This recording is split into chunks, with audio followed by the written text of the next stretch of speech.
remercier le professeur Augustin Dini qui nous a parlé.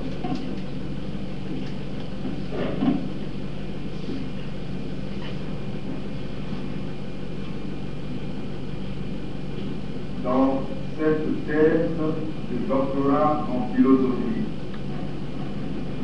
intitulée Nietzsche et la critique du prêtre, nous entendons trouver chez Nietzsche de quoi dévoiler la psychologie du prêtre en vue d'amener celui-ci à mieux s'assumer et prendre en compte les origines de ses propres privations. Nietzsche, à travers toute son œuvre, a utilisé la méthode généalogique pour cerner l'objet de sa recherche, et nous pensons que dans sa critique générale du christianisme, il ne pouvait pas ne pas rencontrer le fait. Personnage ignoré ou moqué, quoique nous le verrons dans la troisième partie de notre thèse, il est imité et caricaturé par les philosophes. Le prêtre figure parmi ces aristocrates qui, après la caste des greciers et en concurrence avec elle, donnent une loi, impose des valeurs, soumet la volonté à des règles, fixe un but et un sens à la vie. Les analyses que Nietzsche fait du type chrétien du prêtre sont très complexes. Selon Nietzsche, le prêtre est un homme qui se sacrifie pour recevoir en secret les immondes secrets des autres, qui offre à l'humanité un service d'hygiène non public, mais qui se sert du confessionnal pour miner la confiance en soi et la trop bonne santé des classes dominantes. Saine et courbée devant les maîtres aristocratiques, envieux et contempleurs de toute puissance, de toute affirmation illimitée de soi, il est l'homme type du ressentiment. Il use de son sacrifice du corps, reçu du mariage et de la raison, rabâchage de l'écriture, à l'illumination de notre monde, pour assurer sa maîtrise sur les maîtres. L'insistance a fait grandir en lui une haine monstrueuse, cynique, intellectuelle et ennemeuse. Les grands indicatifs de l'histoire ont toujours été les règles. La foi, la souffrance des fidèles, ravive leur angoisse, affine leur mauvaise conscience pour les guider vers les consolations de l'idéal apaisant. Il distribue avec une égale socialité le réconfort du tout pardon divin et la menace pour des serments sur l'enfer. Cela pour le peuple. Pour les âmes d'élite, le prêtre invente la nation d'outils, sans ascétisme inversé, en extase sensuelle, mais il se méfie de cet état socialisable.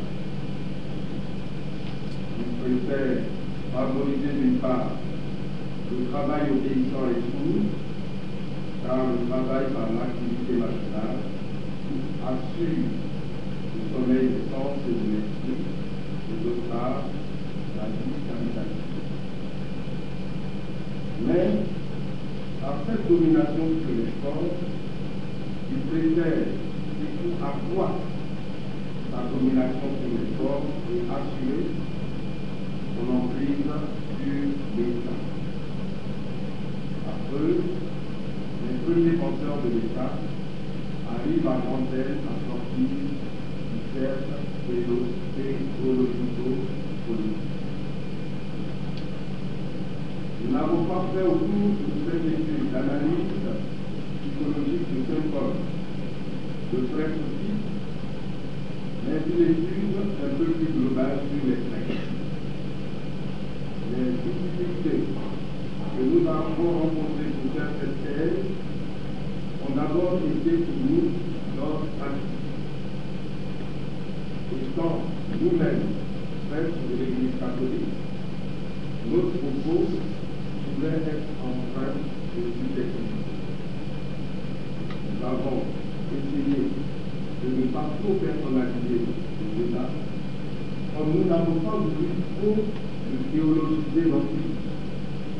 Aussi, nous avons écarté toutes les objections du genre. Le prêtre répond à un appel, celui de la grâce divine, il y a là un mystère, donc de quelque chose qui ne relève pas de la logique ordinaire, complète la philosophie. Sur le plan philosophique, cette façon de parler d'un appel divin, une conduite divine, nous amène à nous poser deux questions suivantes. Premièrement, de quelle nature sont les expériences philosophiques dont on peut interpréter l'origine comme divine?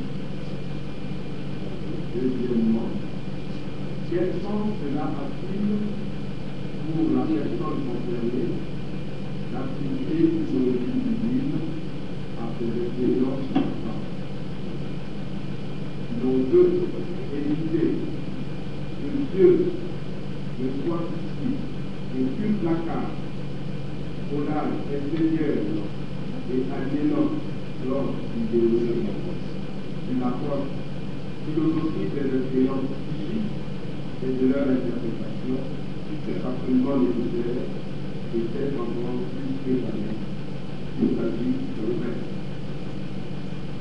Au nom de Dieu et dans l'intérêt de tous, pour des raisons venant à la fois de la théologie et de l'hygiène mentale, il est donc non seulement légitime mais indispensable de soumettre à la lumière précisément et en premier lieu de la philosophie à parenthèse, autrement dit le cadre dans lequel s'insère la vie du prêtre, celui qui n'a besoin, bref, le fondement de la doctrine de foi poussant à la vocation du Dieu.